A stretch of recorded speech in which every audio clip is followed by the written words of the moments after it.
8వ వచనంలో మనం చూస్తా ఉన్నాం. ఏమని అనుకున్నాడట దేవుడు? వారు నా ప్రజలని. వారందరూ ఎవరు? నా ప్రజలు. అంటే ప్రజలు ఎవరమైనప్పటికీ మనమందరం కూడా దేవుడు కలగ చేస్తేనే అయ్యాం. దేవుడు పుట్టిస్తేనే మనం పుట్టాం మన తల్లిదండ్రులకు. అయితే మనం పుట్టించింది ఎవరంటే దేవుడే. ఆయన అంటున్నాడు వారు నా జనులనియు అని. రెండవది అబద్ధములు ఆడలేరని ప్రజలనియు పిల్లలనియు అనుకొని ఆయన వారికి రక్షకుడాయను అని అంటాడు. మనకు రక్షకుడు ఎందుకు అయ్యాడట? మనం ఎందుకు రక్షించడానికి ఏర్పరచుకున్నాడు అని అంటే అంటున్నాడు కదా, వారు అబద్ధములు ఆడలేరని పిల్లలు అని అంటున్నాడు. మనల్ని నమ్ముతున్నాడు యేసు ప్రభు. దేవుడు మనల్ని ఏమని నమ్ముతున్నాడంటే, మన పిల్లలు మనం ఎంతగా నమ్ముతామో అంతకంటే ఎక్కువగా మనం నమ్ముతున్నాడు. మన పిల్లలు మనం నమ్ముతామో నమ్మమా? మన ఇంటి తాళం ఎవరికి ఇస్తాము? పిల్లలకి ఇస్తామో పక్క వాళ్ళకి ఇచ్చేస్తాము? పిల్లలు ఉంటే పిల్లలకే ఇస్తాం. ఎందుకంటే వాళ్ళే హక్కుదారులు, లేకపోతే వారసులు. వాళ్ళకంటే మనకు నమ్మదగిన వాళ్ళు ఎవరుంటారు చెప్పండి? ఏమంటే ఇప్పుడు మనకి పిల్లలు ఉన్నారు, వయసు వచ్చిన పిల్లలు, 15 సంవత్సరాలు 16 సంవత్సరాల పిల్లలు ఉన్నారు. మన ఇంటి తాళం మన పిల్లలకి ఇస్తామో లేకపోతే పక్క వాళ్ళకి ఇచ్చి చేరిపోతాం? మన పిల్లలు జాగా ఈ మంచోడు కాదని చెప్పేసి ఎవరికి ఇస్తాం? దేవునికి స్తోత్రం. మన పిల్లలకే ఇస్తాం. ఎందుకు? మరి అంత చిన్నపిల్లడే కాదు, చిన్నపిల్ల కాదు, 15-16 సంవత్సరాల వయసు వచ్చినాయి అంటే చాలా జాగ్రత్తగా ఉంటారు, నమ్మకంగా ఉంటారనే ఉద్దేశంతో మనం తాళాలు ఇస్తాం. మన ఇంట్లో ఏమున్నా ఏమి లేకపోయినా, పెద్దగా అంటే సంపదలు లేకపోయినా, బంగారాలు లేకపోయినా, డబ్బులు లేకపోయినా, ఏయో మనకు కలిగిన వస్తువులు ఏమి ఉంటాయి దానికి తాళం వేసుకుంటాము. ఆ తాళం కూడా ఎవరికి అప్పగిస్తామంటే మన పిల్లలకి అప్పగిస్తాం. ఎందుకని? వాడంటే అంత నమ్మకం మనకు కలుగుతుంది. దేవునికి స్తోత్రం. దేవుడు కూడా రక్షించుకున్న మనల్ని బట్టి కూడా అంతే నమ్ముతున్నాడు. ఆయన తాళాలు మనకి ఇవ్వడానికి ఆశపడుతున్నాడు. ఆయన ఇంటి తాళం ఏదైతే ఉందో, ఆయన ఇంటి తాళం మనకి ఇవ్వడానికి ఆయన ఆశ కలిగి ఉన్నాడు. దాన్ని బట్టి మీరు అర్థం చేసుకోండి మనల్ని ఎంతగా నమ్ముతున్నాడు దేవుడు. దేవునికి స్తోత్రం. అయితే అందుకని మనకు రక్షకుడు అయ్యాడట. రెండవది ఏమంటున్నాడు? వారి యావత్ బాధలో ఆయన బాధనొందెను. దేవునికి స్తోత్రం. హల్లెలూయా. ఇక్కడ గమనించాలి, నేను వివరించదలుచుకున్న విషయం కూడా ఇదే. వారి యావత్ బాధలో, కొన్నిసార్లు తెలుసో తెలియకో మనం ఏమైపోతాం? బాధల్లోనికి వెళ్ళిపోతాం, శ్రమల్లోనికి వెళ్ళిపోతాం, కష్టాలు కొని తెచ్చుకుంటాం. కొన్నిసార్లు దేవుడు అనుమతించడు, ఎప్పుడు కూడా కష్టాలు శ్రమలు అనుమతించడు. అయితే మనమే, అంటే దుష్టుడు ఏం చేస్తాడు? మనల్ని అపవాది ఏం చేస్తాడంటే శ్రమల పాలు చేసేస్తూ ఉంటాడు కొన్నిసార్లు. దేనివల్ల? మన అవివేకం వలన, మన అత్యాశ వలన, లేకపోతే ఇంకా చెప్పాలి అంటే దేవునికి భయపడనందువలన మనం ఏం చేస్తాం? చేయకూడని పనులు చేయటం వల్ల ఏమైపోతామంటే శ్రమలోనికి వెళ్ళిపోతాం, ఇబ్బందుల్లోకి వెళ్ళిపోతాం. అటువంటిప్పుడు ఆయన ఎందుకు బాధపడతాడు అని అంటే, అయ్యో నా ప్రజలు ఇలా ఉండాలి కదా, నమ్మకంగా ఉండాలి కదా, నేనంటే నమ్మకం లేకుండా, నేనంటే విశ్వాసం లేకుండా వీళ్ళు ఎవరు నమ్ముతున్నారు? ఏమండి? నాకు భయపడకుండా ఎవరికి భయపడుతున్నారు అని ఆయన బాధపడతా ఉంటాడు.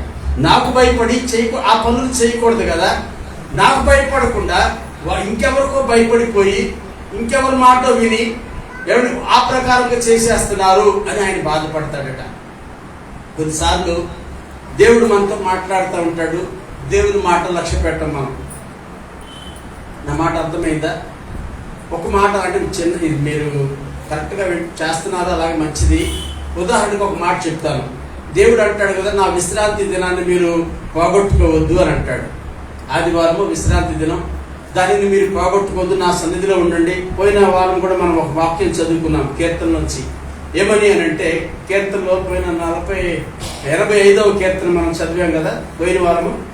85ఏనా?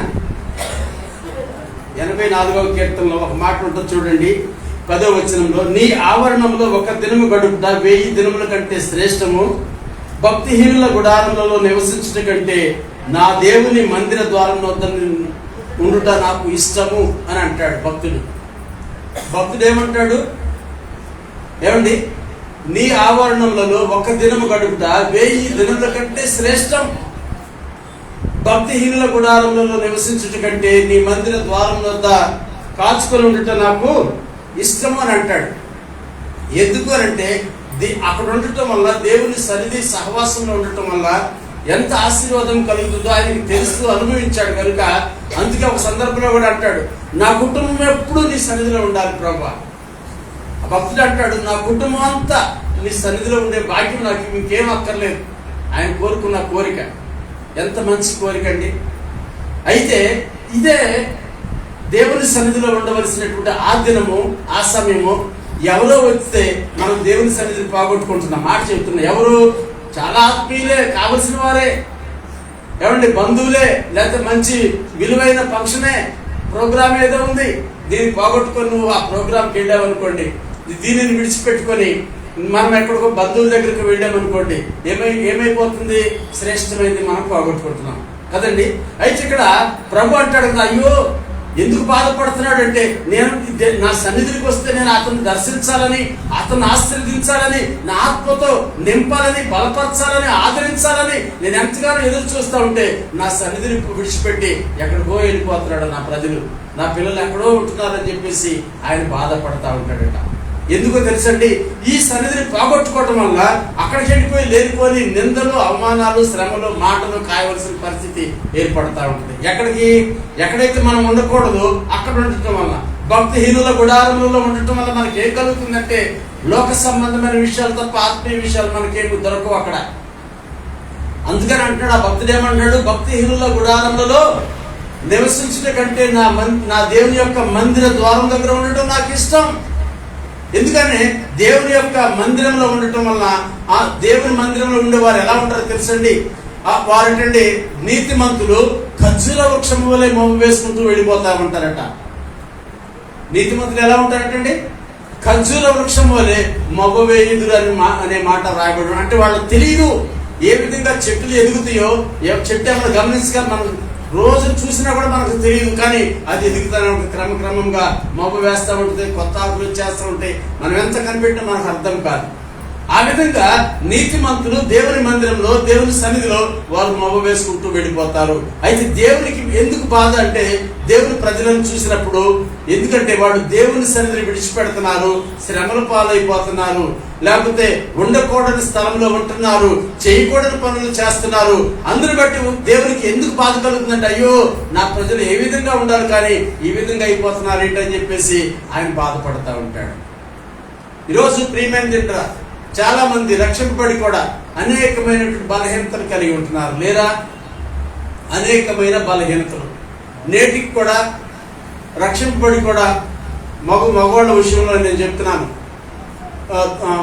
సిగరెట్లు తాగే విషయం అయితేనేమి, మందు తాగే విషయం అయితేనేమి, లేకపోతే ఇంకా కెయినీలు వేసుకునే విషయం అయితేనేమి, దేవుని సన్నిధిని నిర్లక్ష్యం చేసి ఇంకెక్కడో గడిపేటువంటి విషయం అయితేనేమి, ఎంత బాధ కలిగే విషయం అంటే, ప్రభు అంటాడు కదా, ఇదిగో నా ప్రజలు ఈ విధంగా ఉంటున్నారు అని ఆయన బాధపడతా ఉంటాడు. ఆ విధంగా ఉండటం వలన వాడికి ఏమైనా దీవెన కలుగుతుందా?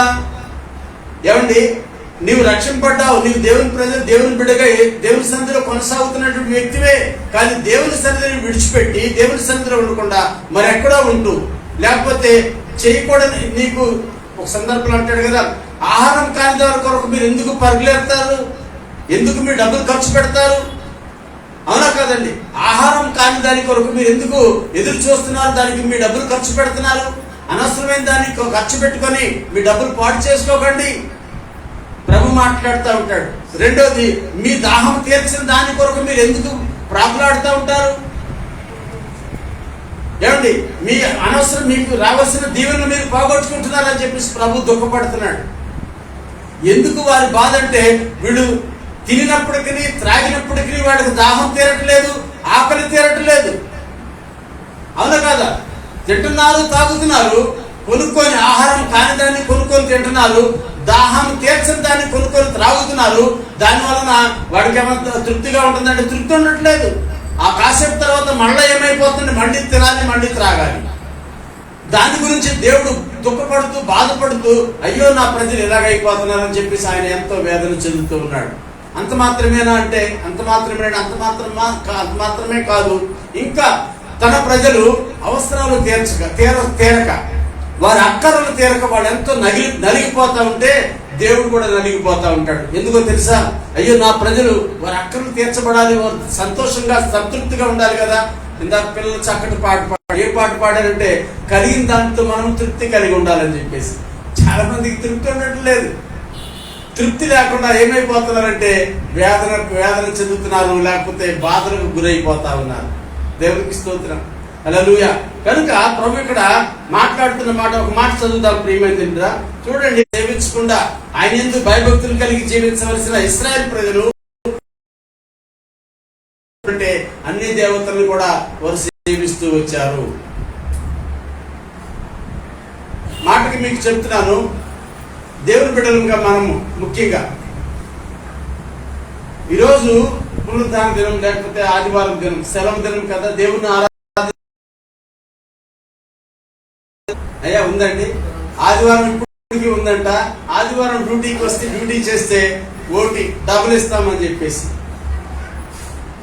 ఆ డబుల్ జీతం కోసం ఆయన ఏం చేస్తున్నారు? చాలా మంది ఆదివారాన్ని పోగొట్టుకుంటున్నారు. దేవుడు ఈ రోజుల్లో కొంతమందికి ఎలా ఉంటుందంటే కంటిన్యూ డ్యూటీ ఉండట్లా. పని లేదు మీరు రావద్దని అంటున్నారు. పని ఉన్నప్పుడు మాకు కావాలి కానీ ఇప్పుడు పని లేనప్పుడు ఎందుకు అవసరం లేదని చెప్పేసి ఆగిపోమంటున్నారు. మరి పని ఆదివారం పని తగిలింది అనుకోండి, అప్పుడే ఇక్కడికి వస్తే నా సన్నిధికి వస్తే నేను దీవించాలి, నేను దీవించితే దీవించబడతారు. అటువంటిది ఏదో డబ్బులు వస్తుంది కదా అని చెప్పేసి ఆశపడి నా ప్రజలు ఏం చేస్తున్నారు అంటే నా సన్నిధిని విడిచిపెట్టి ఎక్కడికి వెళ్ళిపోతున్నారు? డ్యూటీల కోసమని, ధనం కోసమని, లేకపోతే బ్రతుకు తెరువు కోసమని. దేవునికి స్తోత్రం. అంటాడు ఏదో నేనే చేతగాని వాడినా అంటే దేవుడు అనేది నా శక్తి అని తగ్గిపోయిందా? ఎందుకు? ఇశ్రాయేలు ప్రజలు అన్నారట ఏమని? ఈ అరణ్యంలో మాకు మాంసం పెట్టగలడా దేవుడు? ఏ అరణ్యంలో? ఆయన ఏమండి? లేకపోతే నువ్వు నమ్మిన దేవుడు అంటే నీవు వింటున్నటువంటి ఇశ్రాయేలు ప్రజలకి సముద్రాన్ని పయనం చేసి నడిపించిన దేవుడు నీ బ్రతుకులో ఒక నెల రోజులు నిన్ను పోషించలేడా? పోషించగలడు, మనం నమ్మితేనే. విశ్వాసం ఉంచాలంతే.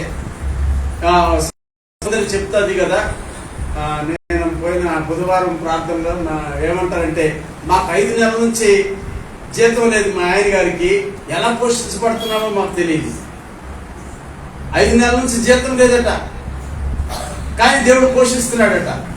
ఎంత మంచి సాక్ష్యం, అవునా కాదండి? ఎలా అని చెప్పి చేస్తున్నాడు. ఇక్కడే న్యాయాధిపతుల గ్రంథంలో 2వ అధ్యాయం 18వ వచనం ఒకసారి చదువుదామండి.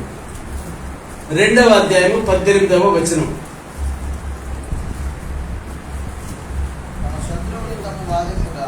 తమ శత్రువులు తమ్మును బాధింపగా యెహోవా విని సంతాపించి వారి కొరకు న్యాయాధిపతులను పుట్టించి ఆయా న్యాయాధిపతులకు తోడై ఉండి వారి దినములన్నిటను వారి శత్రువుల చేతులలో నుండి ఇశ్రాయేలులను రక్షించెను. దేవునికి స్తోత్రం, హల్లెలూయా. ఇశ్రాయేలు గురించే ప్రభు మాట్లాడుతున్నాడు. ఏమని మాట్లాడుతున్నాడు అంటే తమ శత్రువులు తమను బాధింపగా వారు విడిచిన నిట్టూర్పులు యెహోవా విని సంతాపించి వారి కొరకు న్యాయాధిపతులను పుట్టించాడట. ఇశ్రాయేలు ప్రజలను బాధించే శత్రువులు ఉన్నారు, ఈనాడు కూడా ఉన్నారు. లేదా మీకెవరు శత్రువులు? ఆనాడు శత్రువులు ఉన్నారు. శత్రువులు ఏం చేసేవారు అని అంటే, న్యాయాధిపతుల దినాల్లో ఉన్న శత్రువులు ఏం చేసేవారు అని అంటే, ఇశ్రాయేలు పాపం పంటలు పండించేవారు. పంటలు పండిన సమయానికి శత్రువులు వచ్చి పైరు కోసుకెళ్ళిపోయేవారు పండిన పంటలు. లేకపోతే ఇశ్రాయేలు ప్రజలు ఆ ధాన్యం నూర్చి, కళ్ళంలో ఉంటుంది కదా, నూర్చిన ధాన్యం ఇంటికి తీసుకెళ్ళలేదు. ఆ కళ్ళంలోకి వచ్చి వాళ్ళు దౌర్జన్యంగా తీసుకెళ్ళిపోయేవారు ధాన్యం, పండిన పంటని. ఒకవేళ నువ్వు ఇంటికి తీసుకొచ్చిన తలుపు కొట్టి తలుపు తీసిన తర్వాత దౌర్జన్యంగా ఇంట్లో ఉన్న ధాన్యం తీసుకెళ్ళిపోయేవారు. ఎంత దౌర్జన్యం అంటే మాట్లాడితే కాల్ చేస్తామంటారు, చంపేస్తామంటారు. ఏం చేస్తారు? శత్రువులు అంత బలవంతులు అన్నమాట. శత్రువులు పాపం వీళ్ళు ఏం మాట్లాడలేక వాళ్ళని చూసి, తన ప్రజలను చూసి, వాళ్ళు పడుతున్న బాధలు చూసి వాళ్ళు నిట్టూర్పులు, ఇక్కడ ఏమంటాడు ప్రభు,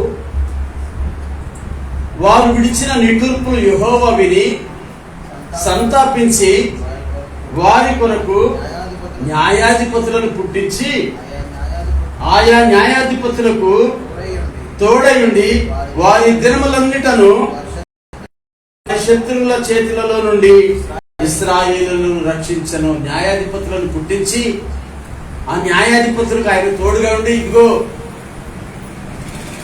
నా ప్రజలను మీరు రక్షించాలి, నా ప్రజలను మీరే కాపాడాలి, నా ప్రజలకు మీరు నాయకులుగా ఉండాలి, నేను మీకు తోడుగా ఉంటాను అని చెప్పి తోడుగా ఉండి తన ప్రజలను రక్షించుకుంటూ తన ప్రజలను కాపాడుకుంటూ వచ్చాడటండి. దేవునికి స్తోత్రం. ఇది ఇప్పుడు న్యాయాధిపతుల దినాలలో. ఇప్పుడు మనకు ఎవరైనా ఉన్నారా న్యాయాధిపతులు? మనకు యేసు ప్రభువే న్యాయాధిపతి. దేవునికి స్తోత్రం. హల్లెలూయా. మనకు యేసు ప్రభువే న్యాయాధిపతి. ఆయన మనకు న్యాయాధిపతిగా ఉన్నాడు. న్యాయం చేస్తాడు తప్పకుండా. మనకు అన్యాయం జరగనివ్వడు. అర్థమవుతుందండి. అయితే మనం చేయవలసిందల్లా ఒకటే, ఏమిటి అని అంటే, మనం విడిచే నిట్టూర్పులు, మనకు శత్రువులు మనకు కలుగ చేస్తున్న బాధలలో, మన శత్రువులు మనకు కలుగ చేస్తున్న హింసలలో మనం నిట్టూర్పులు విడిచడం కంటే ప్రభా నాకు సహాయం కావాలి, ఆయన నీ సన్నిధి కావాలి ప్రభా, నా పరిస్థితి నుంచి, నా శత్రు నుంచి నన్ను విడిపించు ప్రభా అని మనం ప్రార్థన చేసుకోగలిగితే తప్పకుండా దేవుడు మనం ఏం చేస్తాడంటే ఆ శత్రువుల చేతిలో నుంచి విడిపిస్తాడు. మనం ఒక మాట చదువుదాము చూడండి. ఇక్కడ ఎక్కడంటే మత్తయి సువార్తలో ఒక మాట చదివితే 25వ అధ్యాయంలో అంటాడు కదా, మనం శత్రువు చేతిలోంచి విడిపించబడాలన్నా, దేవుని ద్వారా ఆదరించబడాలి అన్న ఒక మాట 25వ మత్తయి సువార్త 25వ అధ్యాయంలో ఒక మాట మనం చూద్దాము. అక్కడ అంటాడు కదా, ఏమని అంటాడంటే ప్రభు 35 నుంచి 40 వచనాలు చదువుదాం. నేను ఆకలి కొట్టిని, మీరు నాకు భోజనము పెట్టిదిరి, దప్పికొట్టిని, నాకు దాహం ఇచ్చితిరి. ఇవన్నీ మనకు తెలిసిన ముందు కూడా మనం చెప్పుకుంటూ వచ్చాం. నేను రోగిని ఇంటిని మీరు నన్ను పరామర్శించాలని ప్రభు అనేక విషయాలు అక్కడ మాట్లాడుతూ ఉంటారు. మత్తయి సువార్త 25వ అధ్యాయం 35 నుంచి 40 వచనాలను చూస్తే ఈ నీతిమంతులు అంటారట, నువ్వెప్పుడు ఆకలి కలిగి ఉంటే మేము నీకు ఆహారం పెట్టాము, నువ్వెప్పుడు దాహం కలిగి ఉంటే నీకు దాహం ఇచ్చాము, నువ్వెప్పుడు రోగి ఉంటే నిన్ను పరామర్శించామని చెప్పేసి వాళ్ళు అడిగితే అంటారట, మీరు నాకు చేయలేదు కానీ ఇదిగో మీ తోటి సహోదరులకు, మీ తోటి సహోదరులు ఎవరైతే ఉన్నారో మీ తోటి వారికి ఆ విధంగా చేశారు, మీరు నాకు చేసినట్లే అని చెప్పేసి యేసు ప్రభు అని అంటాడు. అర్థమైందండి. దేవుని బిడ్డలంగా మనం ఎలా ఉండాలి అని అంటే, మనం చూస్తున్నాము మన ఇరుగు పొరుగు వారు కష్టాల్లో ఉన్నారు, మన ఇరుగు పొరుగు వారు శ్రమలలో ఉన్నారు, మన ఇరుగు పొరుగు వారు ఇబ్బందుల్లో ఉన్నారు. అటువంటిప్పుడు మనము వారికి చేసిన సహాయం చేయకపోయినా కనీసము వారిని పరామర్శించి వారితో కలిసి ప్రార్థన చేస్తే, నా మాట అర్థమవుతుందమ్మా, నీ దగ్గర ఎక్కువ లేదు సాయం చేయడానికి, నీ దగ్గర ఏమి లేదు, కానీ నువ్వు ఒకటి చేయొచ్చు. సహోదరుడా, నా సహోదరి, నీవున్న పరిస్థితులు నాకు తెలుసు, మన దేవుడు గొప్ప దేవుడు, రా మనం కలిసి ప్రార్థన చేద్దాం, దేవుడు తప్పకుండా మనల్ని విడిపిస్తాడు, ఈ పరిస్థితి నుంచి విడిపిస్తాడని మనం ఒక ఆదరణ కలిగిన మాట మనం చెప్పాలి. వారికి మన సహోదరులకు మనం ఏం చేయాలంటే ఒక భరోసా ఇవ్వాలి. ప్రియమైన తింటారా, ఆ విధంగా చేయడం వల్ల దేవుడు ఏమంటాడు తెలుసా, ఇదిగో నా సహోదరులు మీరు ఆదరించారు, నాకు చాలా ఆదరణ కలుగుతుంది. అర్థమైందండి. మనము దేవుని బిడ్డలంగా ఒకరినొకరు ఆదరించి బలపరిచి వారిని ప్రోత్సహించాలి తప్ప కృంగిపోయినటువంటి వారిని విడిచిపెట్టకూడదు. ఎవరైనా కృంగిపోతే, ఎవరైనా బలహీనమైపోతే, లేకపోతే ఎవరైనా బాగా రోగులైపోతే, పాతాళానికి దిగిపోతే ఏమండి అటువంటి వారిని మనం పట్టించుకోం సహజంగా.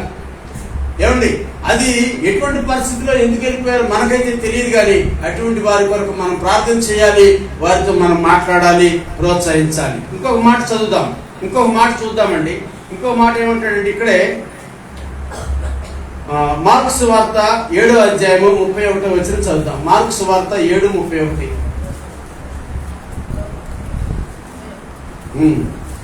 నుంచి చదువుదాం. ఆయన మరల తూరు ప్రాంతములు విడిచి సీదోను ద్వారా దెకపొలి ప్రాంతముల మీదుగా గలియా సముద్రములకు వచ్చెను. అప్పుడు వారు చెవుడు గల నత్తివాని ఒకని ఆయన యొద్దకు తోడుకొని వచ్చి వాని మీద చెయ్యించుమని ఆయనను వేడుకొనిరి. సమూహంలో నుండి ఆయన వారిని ఏకాంతమునకు తోడుకొని పోయి వాని చెవులలో తన వేళ్ళు పెట్టి ఉమ్మివేసి వాని నాలుక ముట్టి ఆకాశం వైపు కన్నులెత్తి నిట్టూర్పు విడిచి ఎఫ్ఫతా అని వారితో చెప్పెను. ఆ మాటకు తెరవబడుమని అర్థము. అంతట వాని చెవులు తెరవబడెను, వాని నాలుక నరము సడలి వాడు తేటగా మాట్లాడుచుండెను. చాలండి, దేవునికి స్తోత్రం. ఇక్కడ ఒక వ్యక్తి గురించి మనం చూస్తా ఉన్నాం. యేసు ప్రభు అంటాడు కొన్ని ప్రాంతాల నుంచి వచ్చి ఆయన గలిలయ సముద్రం వద్దకు వచ్చాడట. అప్పుడు చెవుడు గల నత్తి వారిని ఒకరిని ఆయన దగ్గర తీసుకొచ్చాడు. వాడికి చెవుడు, రెండోది నత్తి, సరిగ్గా మాట్లాడాడు, వాడికి వినబడదు. అటువంటి వాడు, అమ్మా నా మాట అర్థమైందా? నత్తి వాడు ఎలా ఉంటారు? సరిగ్గా మాట్లాడలేరు. వాళ్ళు మాట్లాడటం మనకు అర్థం కాదు. అంటే కొంతమంది స్టార్టింగ్లో నత్తి ఉంటుంది, ఆ నత్తి కాదు, పూర్తిగా ఉంటుంది నత్తి. స్టార్టింగ్ నచ్చోడు పర్వాలేదు, మనకు తెలుసు. ఆ తర్వాత బాగానే మాట్లాడతారు కదా. అయితే ఈ నత్తి ఎటువంటి నత్తి అంటే మాటలన్నీ నత్తి మాటలే, అటువంటి మాటలు అన్నమాట. రెండవది మొదటిది ఏంటంటే వాడికి వినపడదటండి. చెవుడు నత్తి. ఆ చెవుడు నత్తి ఆ వ్యక్తి వలన వాడికి ఏమైనా సంతోషం ఉంటుందా? ఎందుకు సంతోషం ఉండదు? వాడు ఒకటి చెప్తాడు, మనకు ఇంకోటి అర్థమవుతుంది. వాడు నెత్తి నోరు కొట్టుకుంటా ఉంటాడు, వాడి బాధ అది. అర్థమవుతుందండి? నత్తివాడు చెప్పేది ఒకటి, మనకు అర్థమయ్యేది మరొకటి. మనం ఏమంటాం, ఈడేమంటారు బాబు, ఈడితే పెద్ద ఈడు ఏమంటారు తత్త వత్తా పోతా అని అంటాడు. ఈడేమో మనకు అర్థం కాదు. మనం ఏదైనా వాడేదో చెప్తాడు, మనకేమో ఇంకోటి ఇస్తాం. వాడు ఇది కాదని అంటాడు, మరి ఇంకేంటంటే ఇంకేదో అంటాడు, అది మనకు అర్థం కాదు. అంటే మనకి బాధే, చెప్పే అతనికి కూడా బాధే. అవును కాదా? దేవునికి స్తోత్రం. మనకి బాధే, చెప్పే అతనికి బాధే, ఇద్దరికి బాధే. అటువంటి పరిస్థితుల్లో చూడండి, ఆ వ్యక్తిని యేసు ప్రభు దగ్గరికి తీసుకొని వచ్చారు. యేసు ప్రభు దగ్గరికి తీసుకొని వస్తే అతని పరిస్థితి చూసాటండి. యేసు ప్రభు కూడా ఒక నిట్టూర్పు విడిచాడట. ఎంత బాధ! ఈ పిల్లలిద్దరు కొత్త పిల్లలు పాపం కూర్చోలేకపోతున్నారు, ఉండలేకపోతున్నారు, నిలబడలేకపోతున్నారు. దేవునికి స్తోత్రం. God bless you. దేవుడు మిమ్మల్ని దీవించరు గాక. హల్లెలూయా. అయితే ప్రియమైన తింటారా, ఇక్కడ చూడండి, యేసుక్రీస్తు ప్రభువు ఏం చేశాడు అంటే జన సమూహం మధ్యలో వాడిని బాగు చేయలేదు, కానీ వాడు ఏం చేశాడట, ఆయన ఏకాంతములకు తోడుకొని పోయాడట. ఒకసారి మీకు ఒక మాట చెప్పాలి. కొన్ని కార్యాలు దేవుడు జరిగించాలి అని అంటే దేవుడు సంఘంగా జరిగించడు. ఎందుకు ఈ మాట చెప్తున్నానంటే మీకు ఒక మాట జ్ఞాపకం చేస్తున్నాను. యాయీరు కుమార్తె చావు బ్రతుకుల్లో ఉంది. యాయీరు కుమార్తె చావు బ్రతుకుల్లో ఉంటే యాయీరు ఏం చేశాడంటే ఆయన చేయవలసిన ప్రయత్నాలన్నీ చేసి ఆ ప్రయత్నాలు ఫలించినందువలన ఆయన ఏం చేశాడంటే యేసు ప్రభుని వెతుక్కుంటూ వెళ్ళిపోయి యేసు ప్రభు కనిపించేసరికి ఆయన పాదాల మీద పడిపోయాడు. యేసయ్య, నా కుమార్తె పరిస్థితి ఇది, నాయన నా కుమార్తెను బాగు చేయాలి, నువ్వు వచ్చి ఆమెను ముడితే ఆమె బాగైపోతుంది అని చెప్పేసి యేసు ప్రభుని బ్రతిమాలుకుంటే యేసు ప్రభు పద నేను వస్తానని బాగు చేస్తానని చెప్పేసి యేసు ప్రభు వచ్చాడు.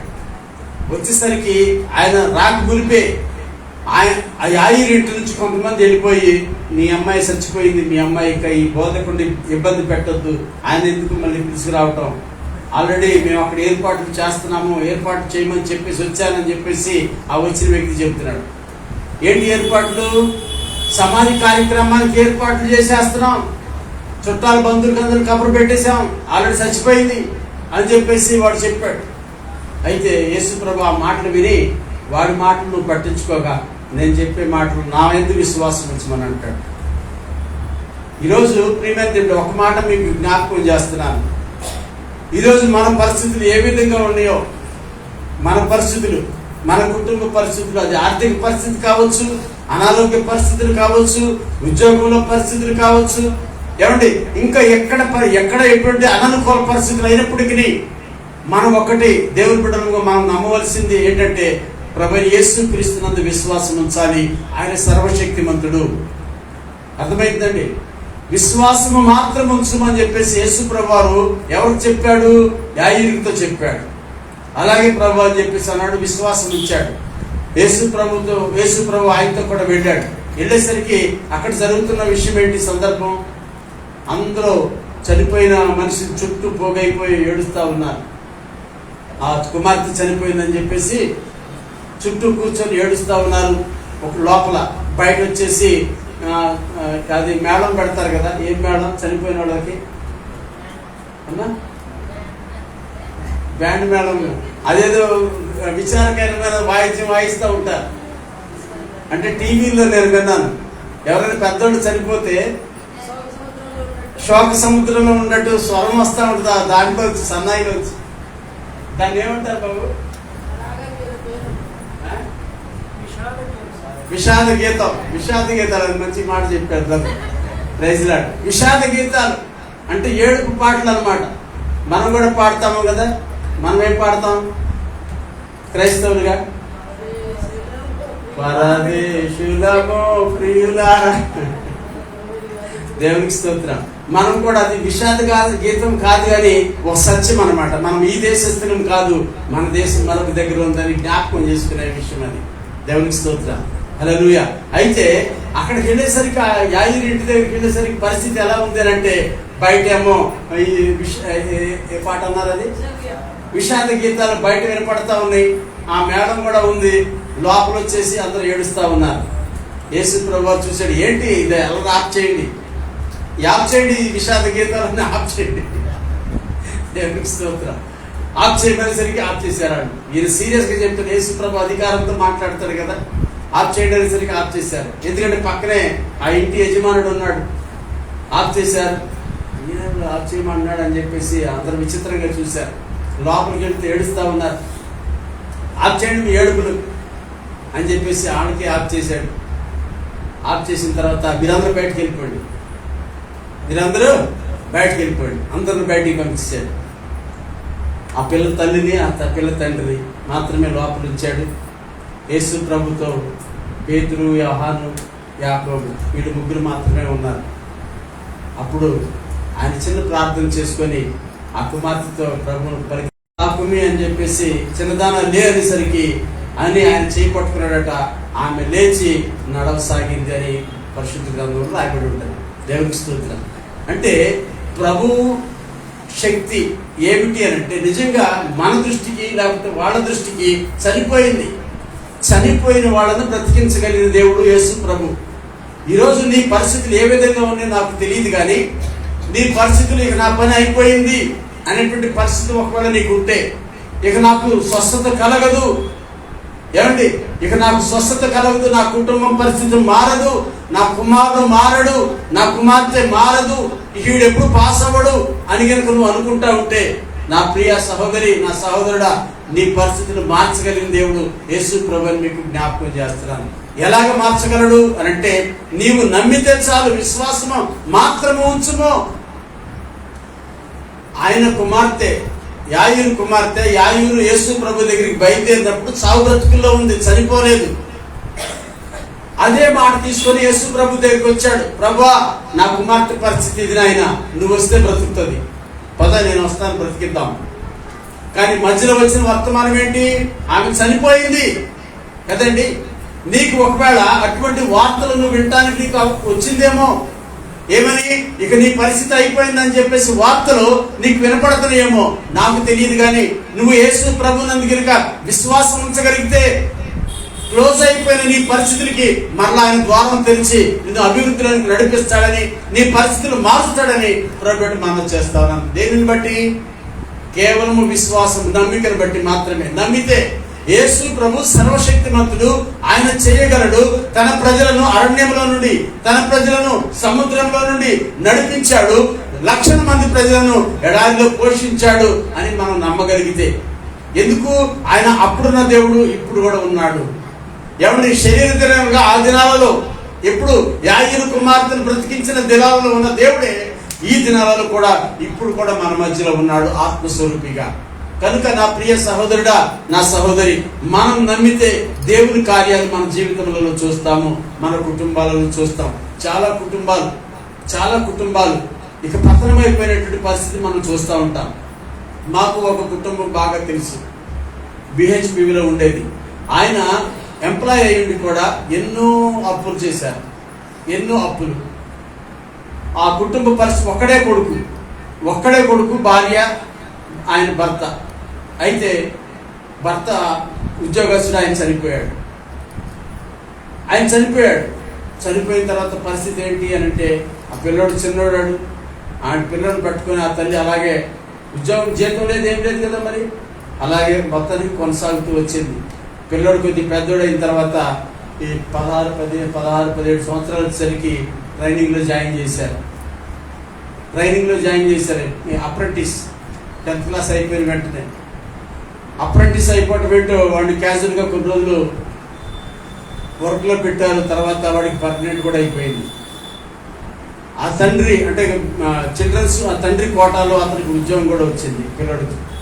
చూడండి, చిన్న వయసులో ఉద్యోగం వచ్చింది. అంతకు మునుపు పరిస్థితి ఎలా ఉంది? కుటుంబ పరిస్థితి అంటే భర్త లేడు ఆమెకి, పిల్లోడేమో వయసులో ఉన్నాడు, పోషణ లేదు, ఏం లేదు, అప్పులు అయిపోయాయి, చాలా అప్పులు. దేవుని మహాకృపను బట్టి ఆ ఉద్యోగం వచ్చేసింది, పర్మనెంట్. ఊహించలేదు వాళ్ళు, ఉద్యోగం వస్తుందని కూడా ఊహించలా. ఎక్కడో చూసుకుందామని చెప్పేసి అనుకున్నారు. దేవుని మహాకృపను బట్టి అక్కడే కంపెనీలోనే ఉద్యోగం వచ్చింది. ఉద్యోగం వచ్చిన తర్వాత వాళ్ళ పరిస్థితులు మారిపోయాయి. పిల్లోడు చిన్నోడు ఒక విధంగా నెల జీతం వచ్చేస్తా ఉంది. ఆ జీతంతో వాళ్ళ ఖర్చులు తీరిపోను అప్పులు తీర్చేసుకున్నారు నిదానంగా. అప్పులు తీరిపోయిన తర్వాత పరిస్థితి ఏమైందో తెలుసండి, సమృద్ధి వచ్చింది. సమృద్ధి వచ్చిన తర్వాత ఈ కుర్రాడు కూడా కొద్ది పెద్దోడు అయిపోయాడు. ఇంట్లో ఎటువంటి బటన్స్ లేవు. సమృద్ధి ఎక్కువైపోయిన తర్వాత ఈ కుర్రోడికి వ్యాపకాలు ఎక్కువైపోయింది, అలవాట్లు ఎక్కువైపోయింది. సిగరెట్లు తాగడం మొదలుపెట్టాడు, మందు తాగడం మొదలుపెట్టాడు, యవనస్తుడు. అప్పులు తీరిపోయిన తర్వాత అప్పుల బాధ లేనప్పుడు ఎలా ఉండాలి ఏమండి? తృప్తి కలిగి ఉండాలి కదా. జీతం వచ్చేస్తుంది, నెల మంచి చీరలు కొనుక్కోవడం, మంచి బట్టలు కొనుక్కోవడం, ఏమండి? సమృద్ధి కలిగిన జీవితం విచ్చలవిడితనం అయిపోయింది. విచ్చలవిడి, ఇష్టం వచ్చింది వండుకొని తినొచ్చు. అంతకుముందే తినడానికి కష్టమైపోయిన పరిస్థితి. ఎందుకు? అప్పులైపోయారు. అంతకుముందు తినడానికి కష్టం. ఇప్పుడు ఆదివారం వస్తే, ఎప్పుడు సమృద్ధి వచ్చిన తర్వాత, అది ఎక్కడ మండపేట పీతలు అంట. ఎక్కడ ఉంటాయి అమ్మ మండపేట పీతలు? ఎవరికైనా తెలుసు? మండపేట కాదు, మండపేతలు ఎక్కడ దొరుకుతాయి బాబు? ఐడియా? కాకినాడ. దేవునికి స్తోత్రం. ఇక్కడే కాదండి, ఇక్కడ అయితే ప్రాబ్లం లేదు. అంటే సమృద్ధి వచ్చిన తర్వాత ఏది తినాలనుకుంటే అది. కాజాలు ఎక్కడ దొరుకుతాయి? కాకినాడలో కాజాలు ఇక్కడ కూడా దొరుకుతాయి, గాజువాకలో. కాకినాడ కాజాలే కావాలి. ఎక్కడ? కాకినాడ కాజాలని గాజువాకలో అమ్ముతారు. కాదు, నాకు కాకినాడ నుంచే కాజాలు కావాలి. నా మాట అర్థమైందా? సమృద్ధి వచ్చిన తర్వాత మనుషుల పరిస్థితి ఎలా ఉంటుందంటే, అది పీతలు ఎక్కడే కావాలి? కాకినాడ కాదండి, మండపేట. మండపేతలు అంట. పీతల పేరు మండ. Sorry, okay, no problem. అంటే సమృద్ధి వచ్చిన తర్వాత ఎలా ఉంది అంటే, డబ్బులకు కొదవ లేదు. డబ్బులు కొదవ లేనందువలన కాజాలు తినాలంటే ఏ కాజాలు? కాకినాడ కాజానా? కాకినాడ అవి తెచ్చుకోవట్లా. ఎవరిని వెళ్తుంటే మాకు కాకినాడ నుంచి కాజాలు కావాలి, రప్పించండి. కోటయ్య గారి షాప్లో నుంచి అక్కడే కాజాలు తయారైతే అంటారు, నాకు తెలియదు. అయితే నేను నమ్మండి, అంటే ఎక్కడ ఫేమస్ ఉంటే అక్కడి నుంచి తెప్పించుకుంటున్నారు. పరిస్థితి అది. నా మాట నేను చెప్పదలుచుకున్న విషయం ఏంటంటే, ఇప్పుడు పరిస్థితి ఎలాగైపోయింది అని అంటే, అప్పుడు సమృద్ధి వచ్చిన తర్వాత ఏది తినాలనుకుంటే అది, ఏది ఫేమస్ అంటే అక్కడి నుండి అవసరమా అండి? అవసరమా? అవసరం లేదు. కానీ తర్వాత పరిస్థితి ఎలాగైతే తెలుసండి, తర్వాత పరిస్థితి తారుమారైపోయింది. ఆ సమృద్ధి అంతా పోయింది. ప్రియమైన తింటారు చూస్తూనే కళ్ళ ముందే మరలా అప్పులు చేయవలసిన పరిస్థితి. ఏమండి, ఒకనప్పుడు నీవు పేద స్థితి నీకు తెలుసు, లేవేంటో నీకు తెలుసు. సమృద్ధి వచ్చిన తర్వాత ఎంత జాగ్రత్తగా ఉండాలి. ప్రభు మన గురించి బాధపడుతున్నాడు, చింతిస్తున్నాడు అని అంటే, ఇదిగో నా ప్రజలు ఇలా ఎందుకు అయిపోతున్నారు అని చెప్పేసి ఆయనకి చింత ఉండదా? ఏమండి, ఇప్పుడు సమృద్ధి వచ్చిన తర్వాత దేవుణ్ణి మర్చిపోయి, దేవుణ్ణి విడిచిపెట్టి నీకు ఎక్కడ కావాలంటే అక్కడ వెళుతూ ఏది కావాలంటే అది నీవు సంపాదించుకొని నువ్వు అనుభవిస్తా ఉన్నావు. కానీ దేవుని మాత్రం పక్కన పెట్టేశావు. పరిస్థితి ఏమైందో తెలుసా? తారుమారైపోయింది. ఈరోజు ప్రియమైన తినడానికి కూడా కష్టమైపోతా ఉంది. అటువంటి పరిస్థితి. అంటే ఎన్ని పరిస్థితులు మనం చూసాము కళ్ళు ఎదుట అంటే, నేను చూశాను అని అంటే, ఒకనొకప్పుడు లేని పరిస్థితి నాకు తెలుసు. ఆ కుటుంబాన్ని ఎంతో శ్రమలు అనిపించారు, అప్పుల పాలైపోయారు. తర్వాత క్రమక్రమంగా ఇంచుమించు 10 సంవత్సరాలు అప్పులన్నీ తీరిపోయాయి, సమృద్ధిలోనికి వచ్చారు. సమృద్ధిని ఎక్కువ అనుభవించలేకపోయారు. ఆ కుటుంబం దేవుడిచ్చిన సమృద్ధిని అనుభవించలేకపోయారు. ఎంతగా అంటే, చెప్పాను కదా, ఫలాంది ఫేమస్ అంటే అక్కడి నుంచే కావాలి, ఫలాంది అంటే అక్కడి నుంచే కావాలి, అదే కావాలి, అన్ని బ్రాండే. తర్వాత ఇప్పుడు అసలు బ్రాండ్ కాదు, నార్మల్ కూడా దొరకడం కష్టమైపోయింది, కొనుక్కోవడం కష్టమైపోయింది. అటువంటి పరిస్థితులకు వెళ్ళిపోయారు ప్రియమైన తింటారు. కనుక ఏ ఒక్కరు ఎప్పుడు కూడా మనం అతిశయపడకూడదు. ఆ విషయం మనం జ్ఞాపకంలో ఉంచుకోవాలి. ఇక్కడ చూడండి, మనం మాట్లాడుకుంటున్న మాట ఏమని మనం మాట్లాడుకున్నాము? యాయిలు గురించి మనం మాట్లాడుకున్నాం. చదువుకున్నదైతే ఒక మోగ చెవుడు కలిగిన వ్యక్తి గురించి మనం చదువుకున్నాం. ఈరోజు ప్రియమైన తింటారా, యేసు ప్రభు దగ్గరికి ఎవరు తీసుకొచ్చారంటే చెవుడు వ్యక్తి, మోగ వ్యక్తి. పిల్లలు, ఇప్పుడు మందిరంలో ఎంతమంది ఉన్నారంటే చెవిటి వాళ్ళు ఉన్నారు, మోగవాళ్ళు ఉన్నారు. నమ్ముతారు ఈ మాట? నమ్ముతారండి? చెవిటి వాళ్ళు ఉన్నారు, మోగవాళ్ళు ఉన్నారు. చెవిటి వాళ్ళు ఎవరు అని అంటే, చెప్పడానికి చెప్తున్నాం కానీ వినే చెవులు లేవు వారికి. చెప్పడానికి మనం చెప్తున్నాం, వినే చెవులు లేని వాళ్ళందరూ కూడా చెవిటి వాళ్ళే. అందుకని పరిశుద్ధాత్మ దేవుడు ఏమంటాడు తెలుసా? ఆత్మ చెప్పు మాట చెవి గలవాడు వినుంది. కాబట్టి అప్పుడు ఆత్మకు తెలిసి ఎంతమందికి చెవులు ఉన్నాయో, వినే చెవులు, ఎంతమందికి వినే చెవులు లేవో పరిశుద్ధాత్మ దేవుడికి తెలుసు. కనుక ఆయన అంటున్నాడు కదా, ఆత్మ చెప్పు మాట చెవి గలవాడు వినుగాక. ఆ సంఘములతో ఆత్మ చెప్పుచున్న మాట చెవి గలవాడు వినుగాక. మనము దేవుని మాటలు వినే చెవి కలిగి ఉండాలి ప్రియమైన దగ్గర. చాలా మందికి దేవుని మాటలు వినటానికి మనసు రాదు. దేవుని మాట విని ఆ ప్రకారం నడుచుకుందాం అనే మనసు రాదు. చాలా మందికి దేవుని మాటలు అసలు వినపడవు కూడాను. ఏమిటి దేవుని మాటలు? ఇప్పుడు ఉదయం నుంచి చెప్తున్న మాటలు అంటే, ఆదివారం దేవుని సన్నిధిని మనం పోగొట్టుకోకూడదు. ఒకవేళ ఓటీ ఇస్తానన్నా కూడా ఓటీ పక్కన పెట్టు అని చెప్పేసి మనం దేవుని సన్నిధిని గౌరవించాలి. ఎందుకు? భక్తుడు అంటాడు, నీ సన్నిధిలో 1 దినము గడుపుట 1000 దినముల కంటే శ్రేష్టము.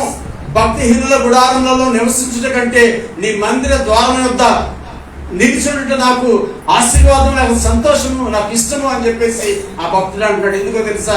నీ సన్నిధిలో ఉన్న సంతోషము, నీ సన్నిధిలో ఉన్న సమృద్ధి, ఆ ఆశీర్వాదము నాకు తెలుసు కనుక నా కుటుంబము నిత్యము నీ సన్నిధిలో ఉండేలాగా నా కుటుంబాన్ని ఆశీర్వదించు అని అడుగుతాడు. అర్థమవుతుందండి? ఆ రుచి చూసిన వారు మాత్రమే ఆ విధంగా చెప్పగలుగుతారు.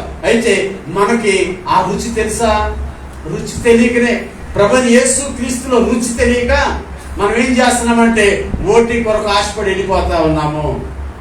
దేవునికి స్తోత్రం, హల్లెలూయా.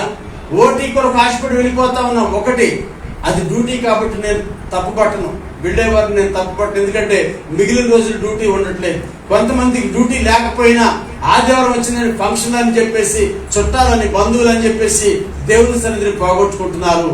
భక్తిహీనుల గుడారంలో నివసించడం ఏంటంటే వాళ్ళు ఎల్లరూ దేవుని సన్నిధికి నిన్ను కూడా చెడగొడుతున్నారు. నువ్వు వారి కుటుంబాలలో, వారి గృహంలో నువ్వు ఉంటున్నావు. అర్థమైందండి? ఫంక్షన్ పెట్టుకుంటే ఎక్కడ పెట్టుకుంటున్నారు? వేరే బంధువుల ఇంట్లోనే పెట్టుకుంటున్నారు కదా. ఆ ఫంక్షన్కి ఏం చేస్తున్నావు నువ్వు? వాళ్ళెవరు నిన్ను కూడా చెడగొడుతున్నారు, నువ్వు కూడా వాళ్ళు ఇంట్లో ఉంటున్నావు. అంటే వాళ్ళు ఎవరు అంటే వాళ్ళు భక్తిహీనులు. భక్తిహీనుల గుడారంలో నివసించడం నాకు వద్దు, వాడింట్లో నివసించేటంటే నీ మందిర ద్వారం దగ్గర ఉండటం నాకు ఇష్టం ప్రభు అని చెప్పేసి ప్రభు మాట్లాడుతున్నాడు. అయితే ఈ మాటలు వినగలిగే చెవులు మనకు ఉన్నాయా? చెవిటి వారు ఎవరు అంటే ఈ మాటలు విని కూడా ఇది నాకు కాదని చెప్పేసి అనుకునేవారు చెవిటి వారు. మూగవారు ఎవరు అని అంటే ప్రియమైన తింటారా, మీకు ఒక మాట చెప్తున్నాను. మీరు కష్టాల్లో ఉన్నారు, శ్రమలలో ఉన్నారు, ఇరుకులో ఇబ్బందుల్లో ఉన్నారు, కనీసం ప్రభువా నా పరిస్థితి ఇదే అని చెప్పుకోలేని మూగవారు. అర్థమవుతుందండి? ప్రభువా నా కుటుంబం పరిస్థితి ఇది, నా పరిస్థితి ఇది ప్రభువా, నేను శ్రమల్లో ఉన్నాను అయ్యా, నేను ఇరుకుల్లో ఉన్నాను, నేను అనారోగ్యంతో ఉన్నాను, నేను నలిగిపోతున్నాను ప్రభు అని ప్రభుతో మాట్లాడుకోలేనటువంటి వారు, మాట్లాడలేనటువంటి వారు, వారు మోగవారు. ప్రియమైన మనము మోగవారిగా ఉండటము దేవునికి ఇష్టం కాదు. ఒక మామూలు లోక సంబంధంగా కూడా చెప్తా ఉంటారు ఒక మాట, ఏమని తెలుసా? అమ్మైనా అడగందే పెట్టదు అని చెప్పేసి లోక సంబంధమైన సామెత అండి మాట అది. అమ్మను కూడా మనం ఏం చేయాలి? అమ్మ ఆకలి అవుతుందామంటే ఆ అమ్మ హృదయం తరిగిపోతుంది. అయ్యో నా కుమారుడు నా కుమార్తె ఆకలి అని అంటున్నాడు, నా కుమార్తెకు నా కుమారుడికి ఏదైనా నేను పెట్టాలి అని ఆమె హృదయం కరిగిపోతుంది. ప్రియమైన ఒక తల్లి హృదయమే బిడ్డని ఆకలి తీర్చడానికి అంతగా కరిగిపోయినప్పుడు, అంతగా తరిగిపోతున్నప్పుడు, వేదన పడుతున్నప్పుడు ఆ తండ్రి హృదయం ఎంతగా వేదన పడుతుంది నువ్వు అడిగినప్పుడు ఒకసారి అర్థం చేసుకో. ప్రభువా అయ్యా నా పరిస్థితి ఇది నాయన, ఒక్కసారి నా వైపు చూడు తండ్రి, నన్ను ఒక్కసారి గమనించు ప్రభువా, నేను ఈ పరిస్థితిలో నుంచి లేవలేకపోతున్నాను ప్రభువా, నన్ను నా చేయి పట్టుకుని నన్ను లేపు ప్రభువా అని మనం చెప్పగలిగితే ప్రభు సన్నిధిలో హృదయపూర్వకంగా. దావీదు అంటాడు, నేను చీకటి గల దొంగ ఊపిలో కూరుకుపోతున్నాను, నిలుకయ్యని దొంగ ఊపిలోకి వెళ్ళిపోతున్నాను, నేను లెగుద్దామని ప్రయత్నం చేస్తున్నాను కానీ అంతకంతకు నేను దిగిపోతున్నాను తప్ప పైకి రాలేకపోతున్నాను. ఈరోజు మన కుటుంబాలకి జ్ఞాపకం చేసుకుంటే కొన్ని కుటుంబాలు అంతకంతకు దిగజారిపోతున్నటువంటి పరిస్థితి. ఎందుకో తెలుసా? వారు మోగవారుగా ఉన్నారు. ప్రియమైన దేవుడా, ప్రభు సన్నిధిలో చెప్పుకోలేని పరిస్థితిలో ఉన్నారు. ప్రభా నన్ను లేవనెత్తిన ఆయన, ఇదిగో నా చేయి పట్టుకో ప్రభా, నన్ను లేపు ప్రభా, నన్ను నడిపించిన ఆయనని నీ చేయి నువ్వు అందించలేని స్థితిలో ఉన్నావేమో ఒకసారి జ్ఞాపకం చేసుకో. నా ప్రియ సహోదరుడా, నా సహోదరి, ఆ మోగవారు పరుగు పరిశుద్ధాత్మ దేవుడు ఒక మోగవాడిగా, ఒక లేకపోతే చెవిటివాడిగా నేను ఎక్కడికి తీసుకొచ్చాడేమో. ఈరోజు నీ చెవిటి చెవులు ప్రతి ఒక్కరి మనందరి చెవులు తెరవబడును గాక దేవుని మాటల కొరకు. మనందరి నాలుక సరళించబడి ప్రార్థన కొరకు తెరవబడును గాక. ఓకే, మనందరి నాలుక మన పరిస్థితులు, మన కుటుంబ పరిస్థితులు ప్రభుతో చెప్పుకోవడానికి మనందరి నోర్లు తెరవబడును గాకని దేవుని సేవకుడిగా నేను ప్రకటిస్తున్నాను. కనుక నా ప్రియ సహోదరి, నా సహోదరుడా, ఈ పునరుద్ధాన ముందు దేవుని సన్నిధిలో కూడిన మనమందరం కూడా ఆయన మన యావత్ బాధలో మనతో పాటు ఆయన బాధపడుతున్నాడు. మీకు ఒక సంగతి తెలుసా? షద్రకు, మెషకు, అబేద్నెగోలు ఎక్కడికి వెళ్ళిపోయారు? ఎందుకు వెళ్ళిపోయారు అని అంటే దేవతలకు మొక్కనన్నారు. దేవతలకు మొక్కనంతో అని చెప్పడం వలన వాళ్ళకి ఏం జరిగింది అంటే అగ్నిగుండంలో వేశారు. వాళ్ళతో పాటు కూడా ప్రభు ఉన్నాడు. దేవునికి స్తోత్రం, హల్లెలూయా. మనం సేవిస్తున్నటువంటి యేసు ప్రభు ఎటువంటి వాడు అని అంటే మనం ఏ పరిస్థితిలో ఉన్నా కూడా మనల్ని విడిచిపెట్టని దేవుడు, నిత్యము మనతో ఉండే దేవుడు, మనల్ని ప్రేమిస్తున్న దేవుడు. అర్థమైందండి? నిన్ను నన్ను మనల్ని ప్రేమిస్తున్న దేవుడు మనల్ని విడిచిపెట్టడు. అయితే మనం దేవుని ద్వారా సహాయం పొందుకోవాలి అని అంటే ఒకటే ప్రియమైన తింటరా, మనము మోగవారిగా ఉండకూడదు, మనము మొట్టమొదటిగా చెవిటి వారిగా ఉండకూడదు. ఆయన చెప్పే మాటల మీద ధ్యాస అంటే మనసు పెట్టి ఆ మాట ప్రకారం మనం చేసేవారిగా ఉండినప్పుడు దేవుడు తప్పకుండా ఇశ్రాయేలు ప్రజలు ఆనాడు ఎప్పుడు న్యాయాధిపతుల దినాలలో రక్షకులను లేకపోతే న్యాయాధిపతులను పంపించి వారికి తోడుగా ఉండి వారిని విడిపించిన దేవుడు, రక్షించిన దేవుడు. లేకపోతే ప్రియదేవుడు యాయీరు లాంటి వారికి వారి కుటుంబ పరిస్థితులు, వారి కుమార్తె అనారోగ్యంతో ఉన్నప్పుడు యాయీరుతో మాట్లాడి విశ్వాసము మాత్రం ఉంచు, నేను వస్తాను, నీ కుమార్తెను బ్రతికిస్తానని చెప్పేసి అతనితో కూడా వెళ్ళి ఆయన కుమార్తెను బ్రతికించిన దేవుడు. నాడున్న దేవుడు నేడు కూడా ఉన్నాడు. అయితే ఒక మాట మనమందరం జ్ఞాపకం చేసుకోవాలి. ఏమిటి అనంటే మోగవాడికి లాగా మనం ఉండకూడదు, చెవిటి వారికి లాగా మనం ఉండకూడదు. ఒక సందర్భంలో భక్తుడు అంటాడు, ప్రభు అంటాడు, వారి ఎదుటండి బీను ఊదాడట. బీను అంటే తెలుసు కదా మీకు? బీన్ అంటే తెలుసండి? తెలీదా? బీన్ అంటే పాముల దగ్గర ఊదుతారు, దాన్ని ఏమంటారండి?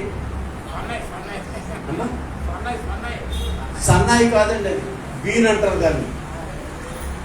దాన్ని బీను అంటారు. పాముల దగ్గర ఊదే, పాములు ఆడించడానికి ఊదుతారు. పాములు పట్టుకొని ఆడించేవారు. అక్కడ బైబిల్లో మాట నాకు తెలియదు అసలు. అయితే బోర కాదు, బీను అంటున్నాను కదా. బీను అంటాను. బీను ఊదితేనటువంటి ఆ పాము ఇలా ఇలా అంటదట. ప్రభు అంటాడు, నా సేవకుడు నిలబెట్టి నేను మాట్లాడించాను, మీరేమో పాము అయితే ఊపుతుంది కానీ మీరు ఊపట్లేదు అని అంటాడు. ఏమండి? పాము అయితే అది ఊపుతా ఉంటే ఇలా ఇలా అంటుంది కానీ మీరేం అంటలేదు, మీరు అలాగే చెప్తున్నారు. అయితే మరొక మాట మీరు ఎలా ఉంటారంటే చెవిటి పాములాగా ఉంటున్నారు అని అంటాడు. దేవునికి స్తోత్రం. హల్లెలూయా. చెవిటి వారిలాగా ఉంటున్నారు. మనలో ఎవరు కూడా చెవిటి వారంగా ఉండకూడదు. చెవిటితనం అనేది ఏంటో తెలిసేది గొప్ప శాపం. చెవిటితనం అనేది శాపం. ఒకవేళ దేవుని మాట విని కూడా అది నాకు కాదు అనుకుంటే శాపానికి నువ్వు కారకుడు అయిపోతావు. ఆ శాపం మనం కొని తెచ్చుకోవద్దు ప్రియమైన బిడ్డ. శాపం నుంచి విడిపించడానికే దేవుడు మనం ప్రేమించి విడిపిస్తున్నాడు. ఇంకా నేను చెప్పాలంటే ఈ రోజు చదువుకున్న కీర్తనలో కనుక మనం చూస్తే దేవుడు అటండి వారిని బంధకాలలో నుంచి చెరలో నుంచి విడిపించాడట, వారిని రక్షించుకున్నాడట, వారికి మంచి దేశంలో నడిపించడానికి వారిని ప్రేమించాడట, వారి పాపంతా కూడా క్షమించేశాడట. ఎస్, మనమందరం కూడా క్షమించబడినటువంటి వారము. అర్థమవుతుందండి, మనమందరం కూడా దేవుని యొక్క కనికరం పొందుకున్న వారం, క్షమించబడినటువంటి వారం. కనుక ఆయన క్షమలో, ఆయన యొక్క సన్నిధిలో మనము ఆయన కృపలో వర్ధిల్లాలి, ఆయన కనికరం పొందుకొని మనం దీవించబడాలి, ఆశీర్వించబడాలని ప్రభుపేట మనం చేసిన మాటలు ముగిస్తున్నాను. దేవుని మాటలు మనందరి వినికిడిలో దీవించి ఆశీర్వదించి ఫలింప చేయనుగాక. ఆమేన్. ప్రార్థన చేసుకుందాం. సహోదరి కృప గారు ప్రార్థన చేయండి.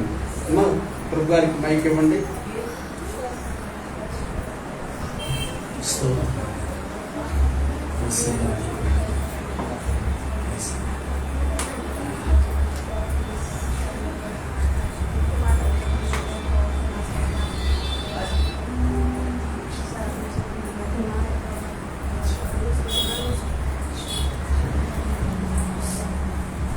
Say